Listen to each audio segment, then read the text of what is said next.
And welcome back to the Citizen channel. We're all happy after some 6 from the City the other night. The other day, was it night? Well, yeah, evening, wasn't it? 4:30. Does that count? Yes. We're going to look forward to the next one. I don't think this will be a similar score. We'll see.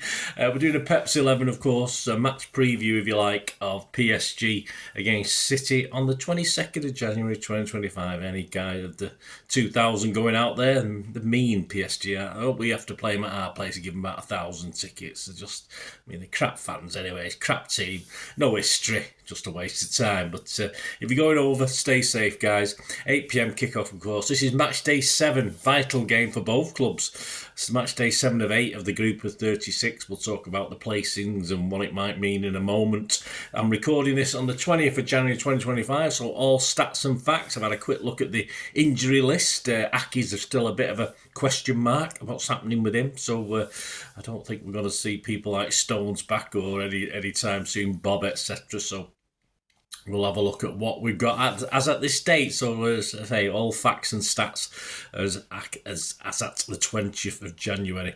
So we're going to check out Luis Enrique's PSG. We're going to try and pick a Pep 11. But hopefully I'll do a bit better than I did against Ipswich. But anyway, there were extenuating circumstances for that. But you know me, I like to make excuses when I'm nowhere near. Anyway, please let me know your thoughts and start 11 predictions, etc. This is on Sky Sports. If you're not going down, check out my City €130 special, City against PSG, so please check that out if you can.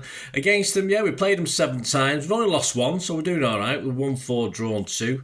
PSG season so far and Champions League so far, a bit of a mixed bag, although happily for PSG, not so happily for us. There are green shoots recently on their form.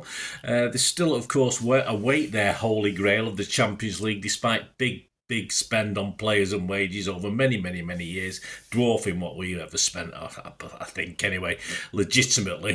But of course, some teams get away with it, some teams don't.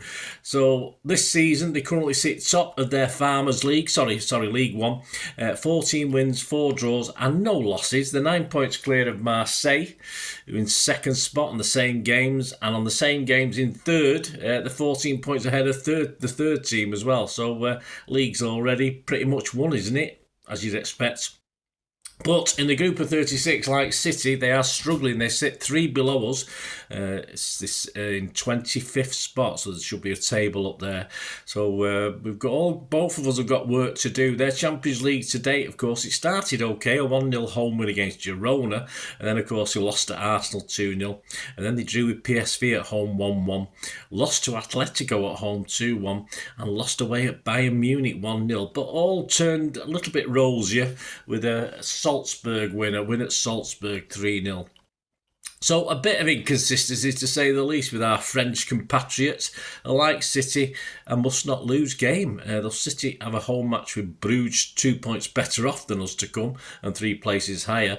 They are away to VSB Stuttgart, who are only 1 place behind them on the same points, of course, before this week's games, but with a worse goal difference. So both of us will be desperate to win very tough final games to hopefully qualify. If we get something out of this, and I think if we both get something out of this, we'll be all right. But if one of us doesn't, we might be struggling just a little bit. The plus point for PSG, sadly, as I said, for us, is at least they started taking the chances better. In the last Champions League game, they took the chances more. They've had a problem previously of creating lots and lots of chances but not been able to score the goals, and unfortunately they seem to have been doing it in the league as well. Just 9 shots away at Lens on Saturday, and 7 were on target in a 2-1 win. So it looks as though they're solving the problem of creating chances and putting them away, which of course is not great for us, is it? So that could be a big problem, especially at times with our defensive unit that could well collapse under a very rare French charge, of course, in history. But hey, yeah, there you go. But with Diaz back, we should be stronger, although I would have been happy if Aki was fit as well. But we'll see, won't we, of course. I was surprised, we'll comment on Diaz in a minute in Pep's 11, but I'm surprised he played the full game against Ipswich if he's been injured, but he seemed fit enough, so we should be all right.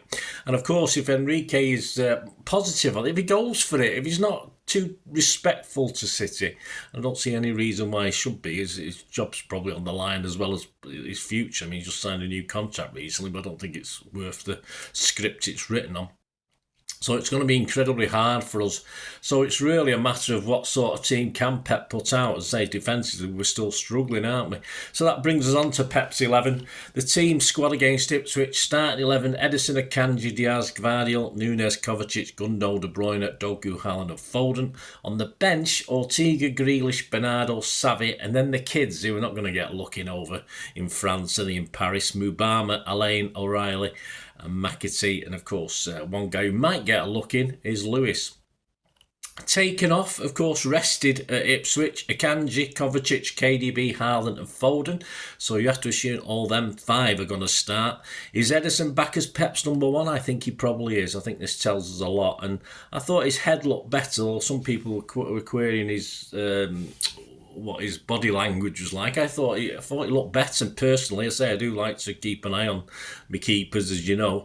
I thought he looked better, but of course we don't know what's going on behind the scenes.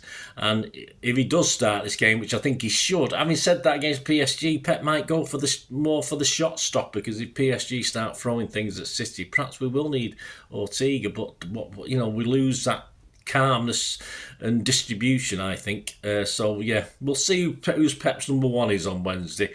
If Edison starts, he's our number 1. Hopefully he's back in the fold.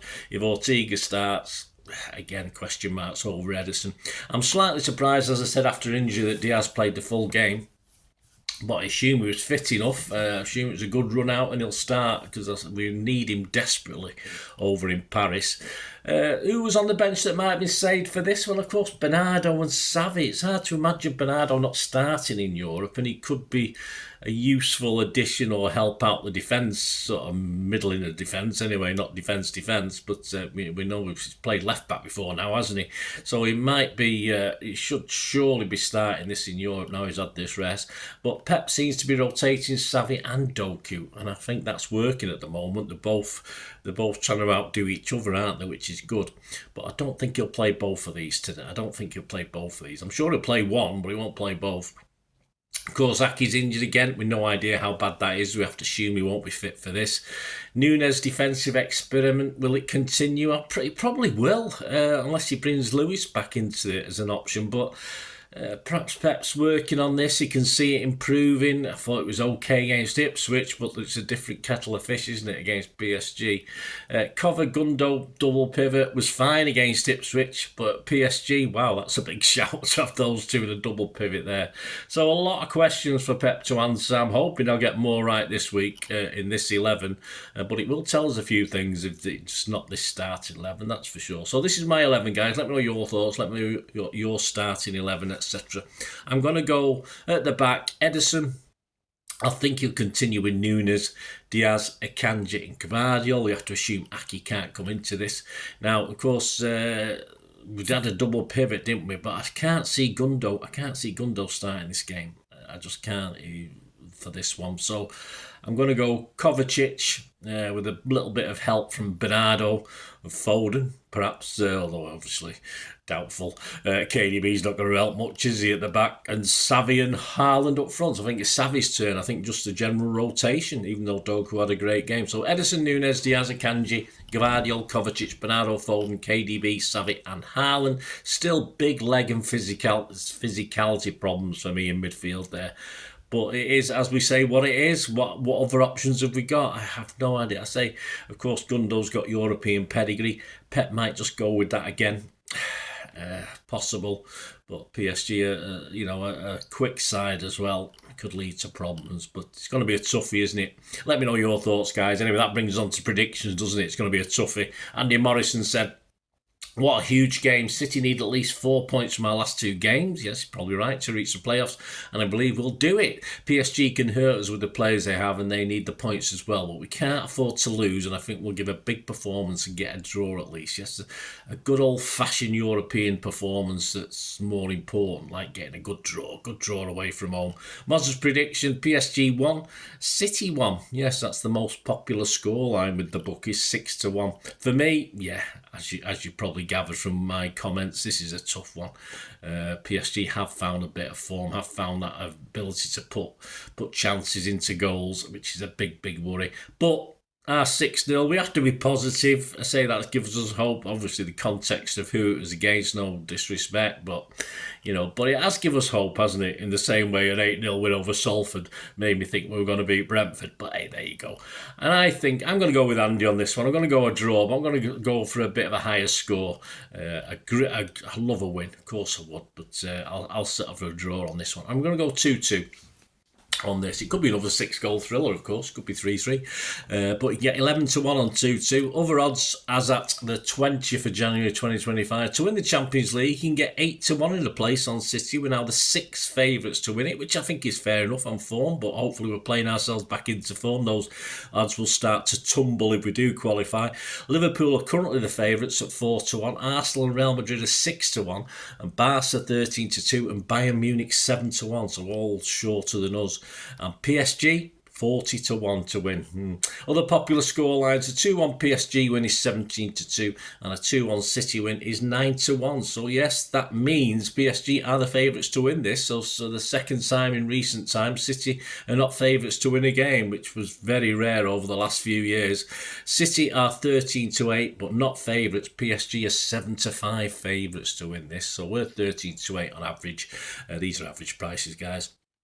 And a draw is 13-5. So there you go, guys. Next up, after the PSG game, of course, the player ratings, the story of the game will be out Thursday and Friday. And of course, we've got Pep's 11 for the visit of Chelsea. So that will also be out on Thursday. So a visit of Chelsea to the Etihad, of course. So I'll have to start putting that one together now. Not even looked at it yet, but a lot to do this week. Got a lot of in memories to do as well for, of course, Bobby Kennedy's all scripted but not recorded. Tony Buck is a million miles away from being done, and of course I'll have to do a Dennis Law one as well. So the City 130s will take a little bit of go into the background for the next few weeks if we can get the time to do it. So, but please give us your support, guys. That makes it all worthwhile. So keep your eyes out for those vlogs, guys. Please, if you do like what I try and do, it's much appreciated, and you can help support me, or you just want to contact me through my various socials. All I ask is just please stay watching and listening. Hope you enjoyed the feature, and yeah, if you can support me through the subscription, if you can subscribe, guys, that'd be wonderful if you've not already done so. We do actually have memberships at the moment, just 99p a month, so you get access to all my City stuff, including all the history vlogs, dozens and dozens not been published yet that you get immediate access to, and every time I do a edit and do a vlog, you get immediate access to it as well. So you can have a copy of scripts as well if you want any hard copy of the sort of things I do on matches and teams and managers and players, etc. So if you can join the membership, that'd be wonderful. We do have sponsors at the moment. Piat 6505 are our current sponsor. They have a little eBay shop, so if you check in the comments section, there's a link there to the shop. They sell movie posters from the 90s and 2000s. They sell DVDs, some classic Hollywood movies, some classic foreign language ones. And if you do see anything you fancy on there, if you do place an order, just mention me, just say Bernard sent you, and you automatically get 10% reduction in the cost of your order. So fill your boots, guys, and my thanks to Piat 6505. And yeah, if you want to support the channel just by watching the ads, that helps. Watch the ads, let them play through while you just have to check your phone or something, let it play out. And of course, if you follow any of the links, that always works as well. If you follow a link to one of the ads and you fancy something, I've done it myself. I've followed a link and actually purchased something from another organisation, but it can happen. It can happen. Not all ads are stuff you're not interested in. And of course, if you can give us a like, guys, that would be absolutely fantastic. All likes are much appreciated. Anyway, thanks for watching. Until the next time, of course, I only ever ask one thing, don't I? Please, I ask you all to stay safe, especially you Blues. Until the next time, Come on, City. Bye for now.